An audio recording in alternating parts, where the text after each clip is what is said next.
La journée mondiale du conte est une journée officielle, célébrée par le système des Nations Unies et l'ensemble des organismes. Mais depuis 2012, la journée mondiale du conte est une journée officielle, célébrée par le système des Nations Unies et l'ensemble des organismes. Mais depuis 2012, nous avons tenu à formaliser la célébration.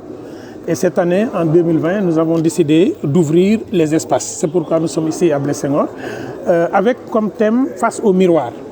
Mais ce thème, nous l'avons éclaté et contextualisé par rapport à la problématique actuelle du Sénégal. Ensemble, on est plus fort, Mbolo Moy Dolé. Parce que le conte, quand même, travaille toujours sur la convergence de la communauté. Le conte travaille à condamner les attitudes sociales négatives et à rendre fiers ceux qui font des actions de gloire.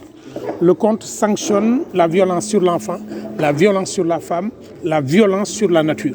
C'est pourquoi nous disons que Mbolo Moy Dolé, dans le sens de la communauté est forte lorsqu'elle sait se regarder face au miroir. Donc c'est pourquoi cette année nous voulons célébrer le conte ici le matin par une conférence, parce que quand même il y a l'aspect intellectuel du conte que nous voulons mettre en valeur. Pas juste quelque chose de festif, autour de comment utiliser le conte dans le cadre de la cohésion sociale. Et après, l'après-midi maintenant, nous allons faire déguster des contes sur la terrasse. On va jouer sur la terrasse.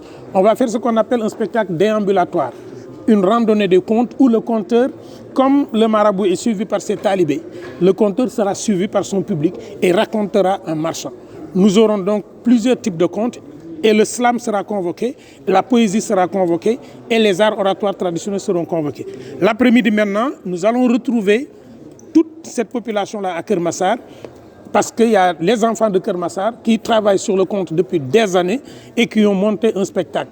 Ils ont joué une partie à Sorano le 28 décembre, ils ont joué une partie ici à Blaise Senghor sur un spectacle de 2 heures et ils montent un spectacle inédit à partir des contes traditionnels pour montrer que les enfants ne sont pas perdus, ce sont les parents qui ne les forment pas à connaître le patrimoine.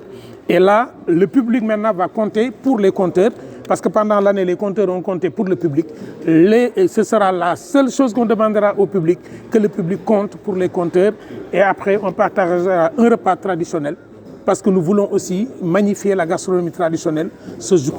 Mais j'entends souvent dire que le conte est en déperdition. Il faut comprendre que c'est le conte social, en tant que pratique sociale, qui a perdu du terrain, parce que nous avons changé de mode d'habitation. Nous habitons tous dans 150 mètres carrés, et dans 150 mètres carrés, il n'y a pas de hutte, et s'il n'y a pas de hutte, il n'y a pas de lieu de conte. Notre faute, c'est notre architecture. Notre architecture n'est pas conforme à nous. C'est pourquoi nous pensons qu'il faut aller trouver d'autres espaces. Et c'est pourquoi aujourd'hui, vous avez les podcasts Khamse Demb Khamse Tay qui sont portés par Keur Leyti avec des partenaires. Et dans ces podcasts-là qui sont sur les réseaux sociaux, nous disons des contes. C'est pourquoi aussi le conte art du spectacle est très vivant et très vivace. C'est le conte art social qui est en déperdition, mais le conte en tant qu'art vivant, art scénique est en expansion partout dans le monde.